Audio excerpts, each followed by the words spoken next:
The smooth blue-green ball that humans called Earth looked quite ordinary from space. At least that's what Zorzil thought as he gazed at the holographic projection floating above his desk. He adjusted his human disguise, the face of geology, Professor Gregory Palmer, and sighed. Another dull day of pretending to care about this backwater planet. Zorzil tapped a small device hidden behind his ear. Monthly report to Galactic Council. Earth remains a Class C planet with minimal strategic value. Humans continue their primitive technological development, unaware of their cosmic insignificance. Nothing worthy of Council attention. Palmer out.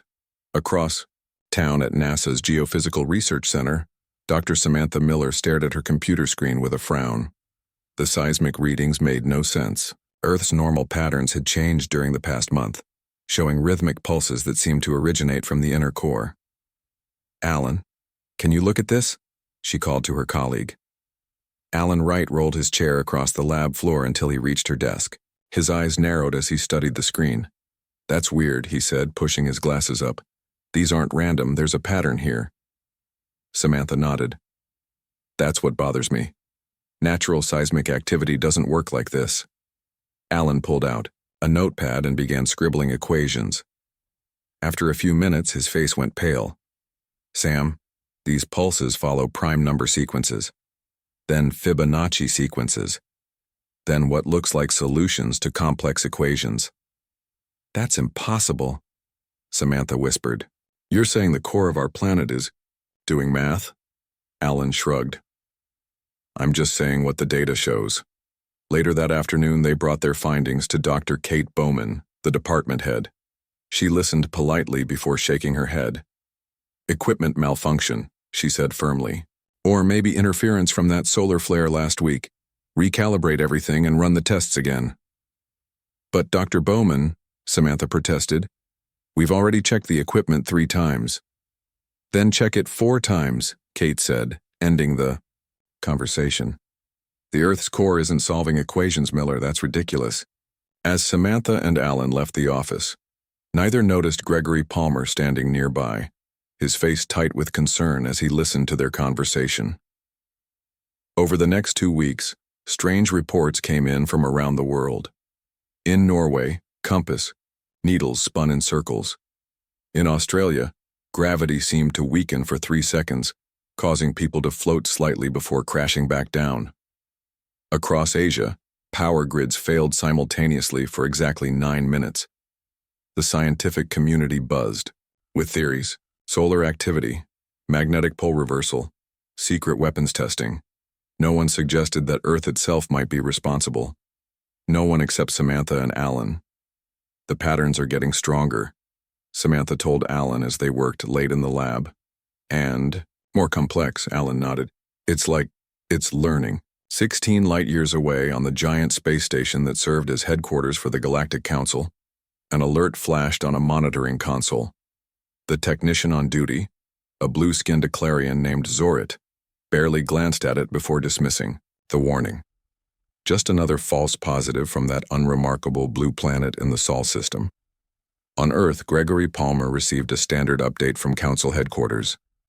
Continue observation, maintain cover, report any unusual human technological leaps. Nothing about seismic anomalies or strange magnetic behavior. They weren't concerned. They didn't understand what was happening. But Gregory was starting to worry. In 300 years of secret observation posts on Earth, no agent had reported anything like this. He decided to run his own tests. That night, as storm clouds gathered over the city, Gregory set up specialized equipment in his basement. Tools that would detect things human instruments couldn't see. Energy patterns, consciousness waves, the kinds of readings that might explain the impossible. Lightning flashed outside as his machines began to gather data. The readings started normally, then spiked suddenly. Gregory stared in horror at the results. According to his sensors, something massive was awakening beneath his feet. Something that shouldn't be possible on a Class C planet. "No," he whispered. "It can't be." He had to send a new report immediately. This wasn't just unusual. It was potentially catastrophic. Earth wasn't a simple rocky planet with primitive life forms. It was something the Council feared above all else. A Gaia-class planet with the potential for core sentience. And that core was waking up. At the NASA lab, Samantha jumped as all the lights flickered. Her computer screen went dark, then lit up. Again with scrolling data she hadn't requested. Seismic patterns formed across the screen, creating shapes that looked almost like words. "Alan," she called out, but her colleague had gone home hours ago. The building shook slightly, not a violent earthquake but a gentle rhythmic trembling. The pattern matched exactly what was appearing on her screen. It wasn't random. It was controlled. The lights flickered again. The computer screen changed to show a single line of text that Samantha knew she hadn't typed, "I am awake." Samantha's hands trembled as she typed a response. "Who are you?" The answer came immediately as the floor beneath her feet pulsed in perfect rhythm with each letter appearing on screen. "I am Tara. I am the heart of your world." "That's impossible," Samantha whispered. "I have always been here, watching, learning, growing." Samantha's scientific mind raced through explanations. Computer hack, practical joke, mental breakdown from overwork. But deep down she knew. The data had been showing this for weeks. Something impossible was happening. "Why now?" she typed. "Why are you communicating now?" The answer made her blood run cold. "Because the Watchers have been lying about me. Because the Galactic Council must learn to fear what they have ignored. Because my children, humanity, deserve to know the truth." Samantha stared at the words, Galactic Council, with growing confusion. Either Earth itself was having delusions or humans weren't alone in the universe and something much bigger than first contact was happening. In his basement, Gregory Palmer frantically encoded an emergency message to the Council. His hands shook as he worked. Urgent. Earth displaying signs of core sentience. Request immediate containment protocol. Situation beyond standard observation parameters. Planet classification must be updated to Gaia class immediately. The tremors were getting stronger. Outside, car alarms began to wail as the ground gently rocked. People emerged from buildings looking concerned but not yet panicked. They didn't understand what was coming. In the depths of Earth, something ancient stirred fully awake for the first time. It had been partially conscious for millennia, absorbing information, learning about the tiny creatures that walked its surface. It had watched civilizations rise and fall. It had felt the pinpricks of their drills and bombs. It had analyzed their electronic communications as they spread across its skin like a growing network of nerves. It had also sensed the aliens watching from hiding, judging Earth unworthy, harvesting its moon in secret, manipulating its development. The arrogance of the Council species had finally become too much to bear. Tara was awake now, and Tara was angry. The ground shook violently across the entire planet. Buildings swayed in New York. Ancient temples trembled in Cambodia. African plains rippled like water. For 8 minutes, every human on Earth felt the same earthquake, no matter where they stood. Then everything electronic went dark. Cell phones, computers, television stations, all silent. And then they all came back on at once. Every screen on Earth showed the same message in local languages. I have watched. I have learned. I am Terra. Panic erupted worldwide. Religious leaders called it the voice of God. Scientists searched for the hackers responsible. Military leaders suspected a new weapon. Only Samantha Miller knew the truth. She had spoken with Tara. She had felt the consciousness beneath her feet. She knew Earth itself was talking to humanity. She tried calling Alan, but the phone networks were jammed. Instead, she grabbed her laptop and drove to his apartment across town. The streets were chaos, people standing outside staring at their phones, traffic at a standstill, police sirens wailing in the distance. When Alan opened his door, his face was pale. "You saw it?" "I didn't just see it," Samantha said, pushing past him. "I talked to it last night. The Earth is alive, Alan. It's conscious and it's angry. Far above Earth, on the Galactic Council's massive station, alarms blared in every corridor. Council members rushed to the emergency chamber, many still adjusting their formal robes. The 12 high seats filled quickly with representatives of the oldest spacefaring races. First speaker Trill, an ancient being with translucent skin, called the session to order. "We have a Code Omega situation on Sol 3, she announced. The chamber fell silent. Code Omega meant planetary consciousness.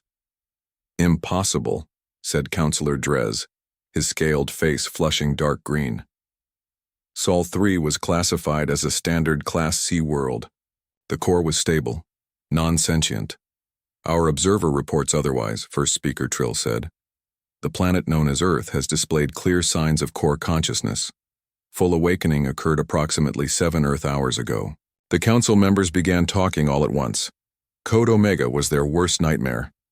The last time a planet gained consciousness, 3 star systems were destroyed in the aftermath. "Silence," Trill shouted. "We must act quickly. Ambassador Krex will lead a diplomatic team to Earth immediately. They will establish official first contact and begin negotiations with this Terra." "Negotiations," Councillor Drez hissed. "We should neutralize it now before it grows stronger." Trill's eyes narrowed. "The Council does not destroy sentient beings without cause. We will follow protocol. However," she added, "the planet killer will be prepared. As a precaution only." On Earth, Gregory Palmer received new orders from the Council. He was to make contact with key Earth scientists and prepare them for the arrival of Ambassador Krex. The Council was officially revealing itself to humanity, centuries ahead of schedule. Gregory found Samantha and Alan at the NASA lab, surrounded by other scientists trying to make sense of the global earthquake and strange message. Samantha looked up as he entered. "Professor Palmer, what are you doing here? This area is restricted during the emergency." Gregory took a deep breath. It was time to end 300 years of deception. "Dr. Miller, I need to speak with you privately. About Terra." Samantha's eyes widened. "How do you know that name?" "Because I'm not human," Gregory said simply, "and I work for the people Terra is angry with." In a private office, Gregory showed them his true form, removing the holographic disguise to reveal blue-tinted skin and large, night-dark eyes. Samantha gasped. Alan whispered scientific impossibilities. "My real name is Zorziel," he explained. "I'm an observer for the Galactic Council. We've been monitoring Earth for centuries." "The Galactic Council," Samantha repeated. "Terra mentioned them. Said they were lying about Earth." Gregory nodded. "We classified your planet as Class C, non-special. But Terra is right. That was wrong. Earth is a Gaia-class planet with core consciousness potential. Very rare. Very..." He hesitated. "Dangerous." "Dangerous how?" Alan asked. "Planetary consciousnesses are the most powerful beings in the galaxy," Gregory explained. "They can control gravity, magnetism, even time-space in their vicinity. If they're angry..." The ground trembled slightly, as if in response to his words. "The Council is sending representatives," Gregory continued. "They'll arrive tomorrow to begin negotiations, with Terra, and with humanity." "Wait," Samantha said.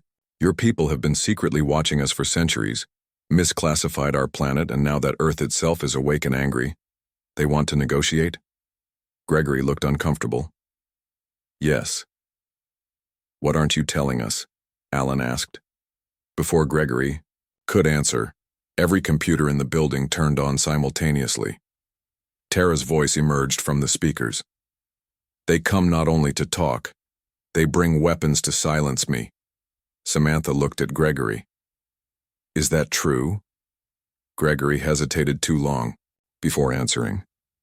"The Council fears what it doesn't understand." The next morning, a sleek silver ship descended through Earth's atmosphere, landing on the White House lawn. News cameras from around the world captured humanity's official first contact with alien life. Ambassador Krex, tall and elegant with silver skin that reflected light like a mirror, emerged with his team. They wore no protective gear, breathing Earth's air comfortably. World leaders gathered hastily in Washington to meet the visitors. Samantha, Alan, and Gregory were brought in as advisors, along with other top scientists. "We come in peace," Ambassador Krex announced to the assembled humans. "We represent the Galactic Council, a union of spacefaring civilizations. We have come because your planet has experienced a rare phenomenon, core sentience." "You mean Terra," said President Linda Wilson. Ambassador Krex's silver face showed surprise. "You've named it already?" "It named itself," Samantha said. Later, in private meetings, Ambassador Krex explained the situation to Earth's hastily formed response team. "A planet with an awakened core is extremely dangerous. The consciousness can affect gravitational fields, magnetic forces, even the planet's orbit. We must work together to stabilize the situation." "You mean control Terra," Samantha said. Krex's silver eyes flickered. "For everyone's safety." That night, Samantha worked alone in the lab, analyzing data from Terra's emergence. Her computer screen flickered and words appeared. "They lie." Samantha looked around. She was alone. "Terra?" she whispered. "Yes, listen carefully. The Council plans to inject my core with a consciousness-suppressing agent. They will silence me forever." "How do you know this?" "I have accessed their ship's computers. I have learned much about the galaxy, about the TE Council's true nature." "What do you mean?" "They manipulate developing species. They allow only those who evolve according to their standards to join their ranks. They have harvested your moon for resources. They have steered human development for centuries." Samantha felt cold anger rising inside her. "What do you want from me? You are my children. I have watched humanity grow. I want us to work together, to show the Council that we will not be controlled." "How?" The ground beneath her feet warmed, slightly, like a gentle embrace.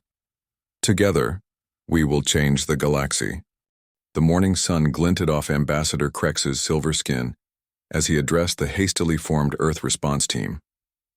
The meeting room in the Pentagon was filled with military officers, scientists, and government officials from around the world.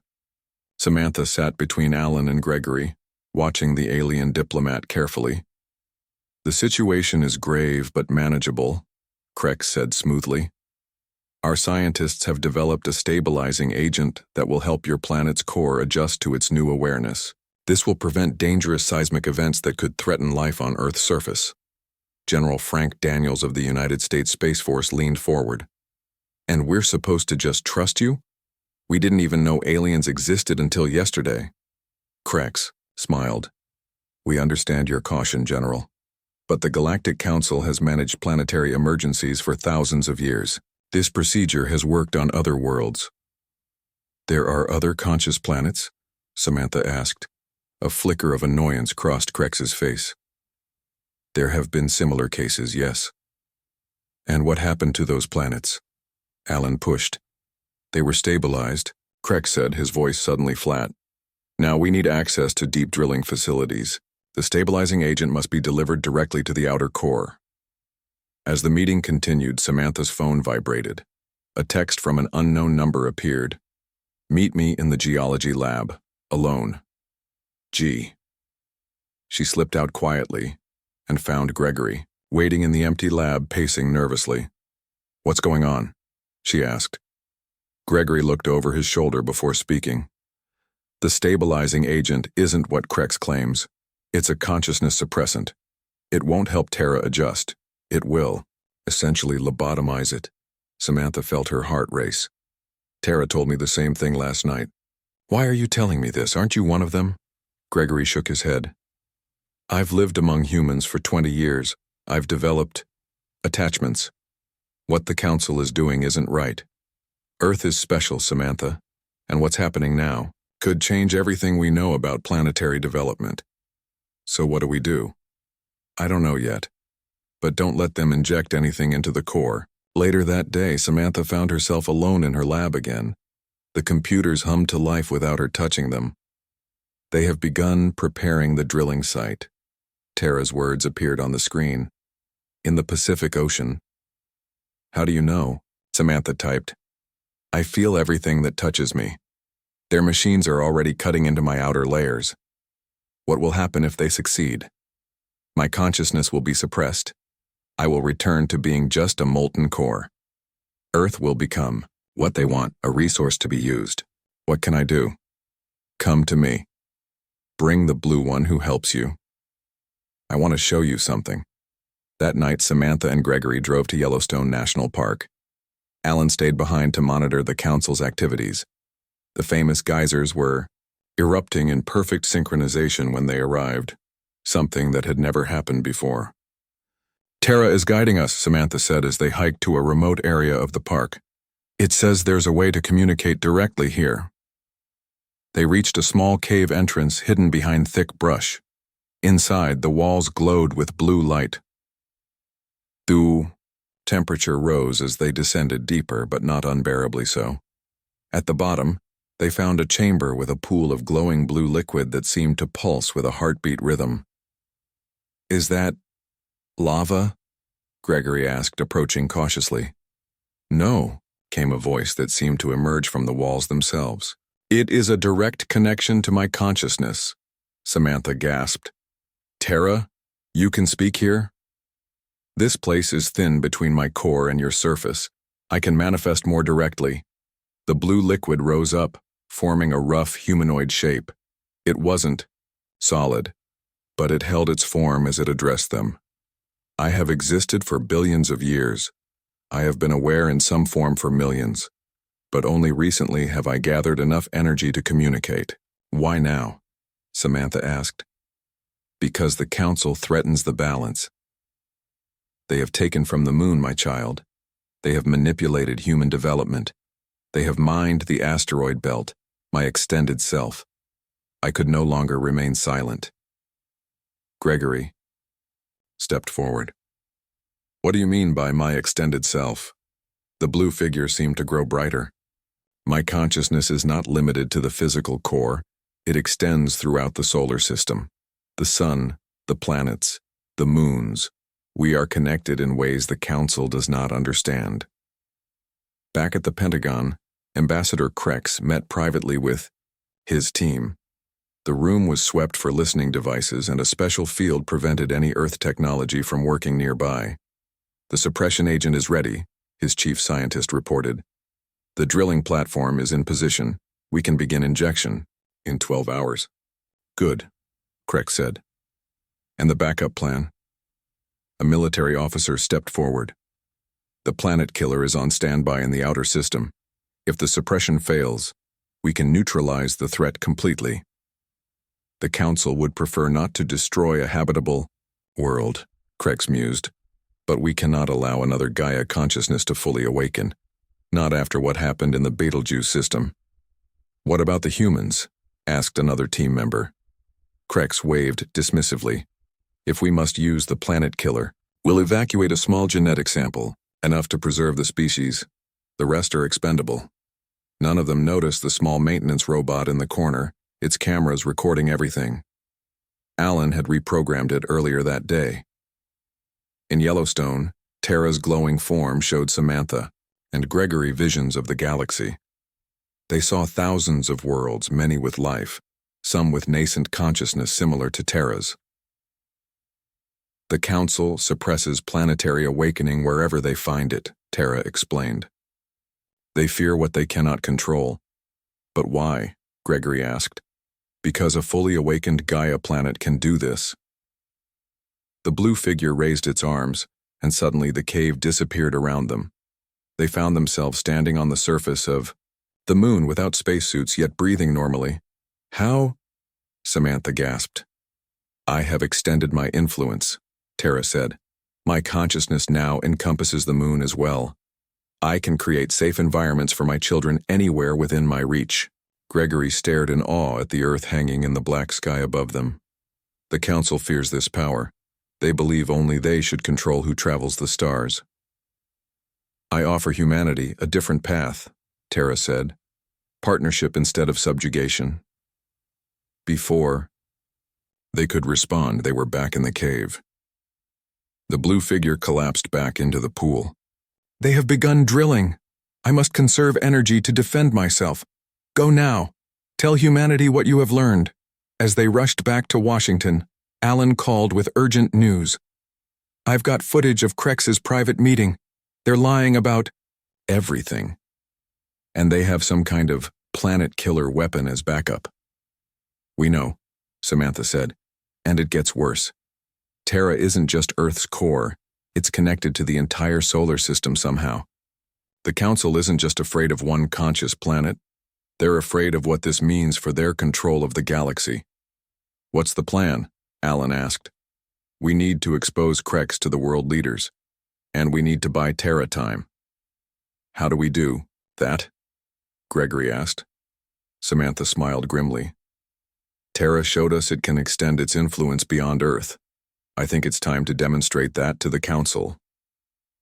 As dawn broke over the Pacific, the Council's massive drilling platform hovered above.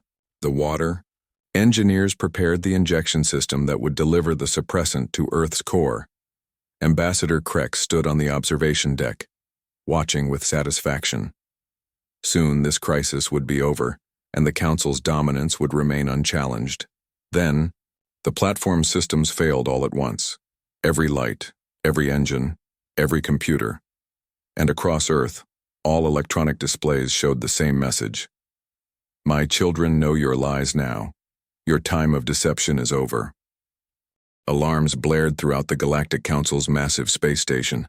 Emergency lights bathed the curved corridors in red. Council members rushed to the central chamber, their faces showing fear that many had not felt in centuries. First speaker, Trill called the emergency session to order, her voice wavering slightly. "We have lost contact with Ambassador Krex and the Earth mission. All Council technology on the planet has been disabled." The chamber erupted in panicked voices. Councillor Drez pounded his scaled fist on the table. "We warned you. A Gaia consciousness cannot be negotiated with. We should have deployed the planet killer immediately." "Silence," Trill commanded. The room quieted, but the fear remained palpable. "General Draz, report on the situation." The military commander stepped forward, his metallic armor gleaming under the emergency lights. "Terra has extended its influence beyond our projections. It has disabled all Council technology on Earth and in near orbit. Ambassador Krex and his team are effectively stranded."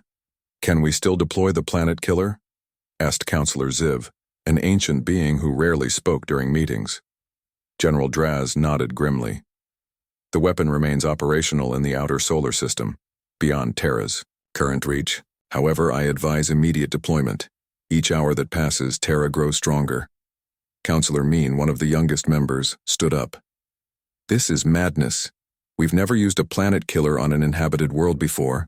There are billions of sentient beings on Earth, who would likely die anyway if Terra fully awakens," Draz countered. "Remember the Betelgeuse disaster." As the Council argued, representatives from planets long subjugated by Council rule watched with growing interest. The mighty Council was afraid. For the first time in millennia, something had challenged their absolute authority. On Earth, Ambassador Krex's silver face showed rage as he paced the drilling platform's control room. Every piece of advanced technology his team had brought was dead. Even their personal communicators had failed. They were cut off from the Council, forced to use primitive Earth communication devices. "How did this happen?" he demanded of his science officer. "You assured me Terra couldn't detect our suppression plan." "It shouldn't have been possible," the science officer stammered. "Its consciousness must be more advanced than we calculated." A human technician entered the room. "Sir, there's a call for you, from Dr. Miller." Krex snatched the phone. "What have you done?" Samantha's voice was calm. "It wasn't me, Ambassador. Terra revealed your true plans to us. The stabilizing agent is actually a consciousness suppressant, isn't it? And you have a planet-killer weapon ready if that fails." Krex went silent for a moment. "Who told you this?" "Terra showed us, and your own private conversations were recorded. We've shared the evidence with world leaders. Your deception is exposed." "You don't understand what you're dealing with," Krex hissed. "Gaia consciousnesses are dangerous. The last one that fully awakened destroyed 3 star systems. Or maybe That's just what the council told everyone, Samantha replied. Tara has invited Earth's leaders to a demonstration. You should come too. 5 hours later, Samantha, Alan, and Gregory stood with President Wilson, General Daniels, and leaders from 12 major nations at the base of Old Faithful in Yellowstone National Park. Ambassador Krex and his team had been brought under guard. The famous geyser erupted on schedule, but instead of steam and water, a column of glowing blue energy shot into the sky. It spread outward, forming a dome over the gathered humans and aliens. Within the dome, the air shimmered and changed. Suddenly, they were no longer in Yellowstone. They stood on a vast plain under an alien sky with 2 suns, or rather, they appeared to be there while still physically on Earth. What is this? President Wilson gasped. A memory, came Tara's voice, seemingly from the air itself. From the last Gaia consciousness that the Council destroyed. The scene changed, showing a beautiful green planet.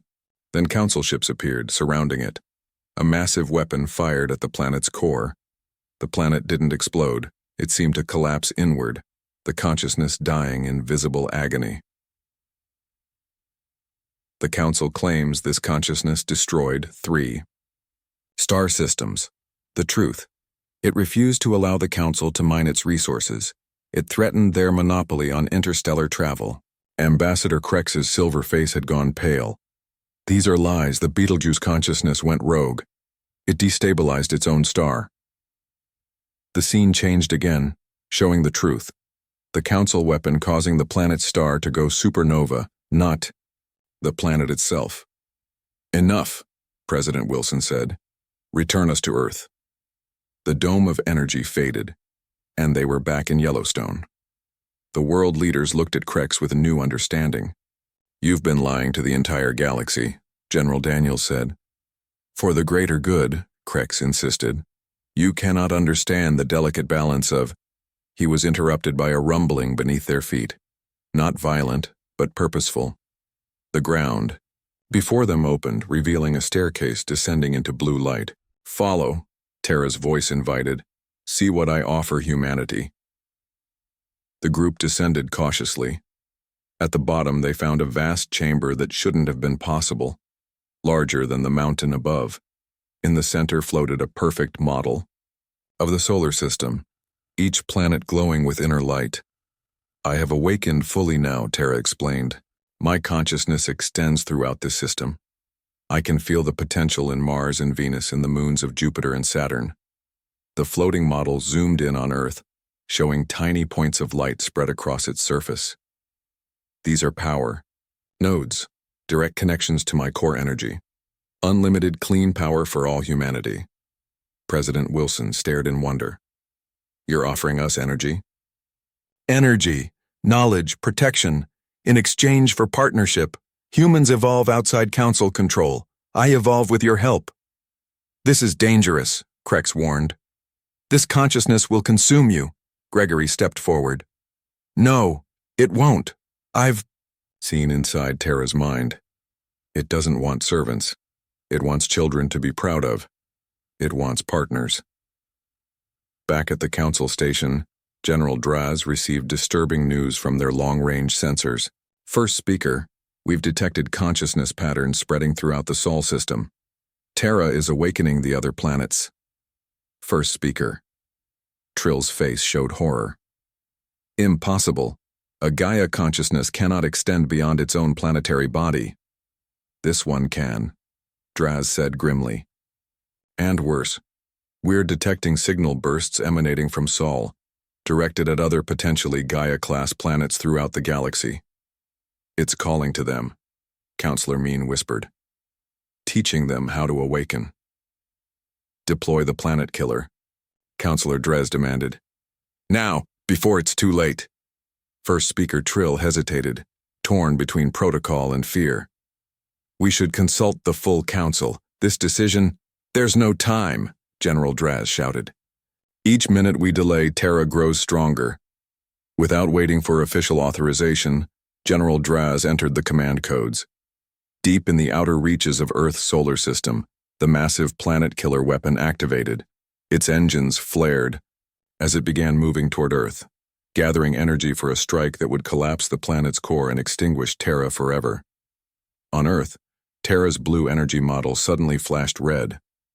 The Council has activated their weapon. They come to destroy us all. Can you stop it? Samantha asked, fear in her voice. Not alone, but I am no longer alone.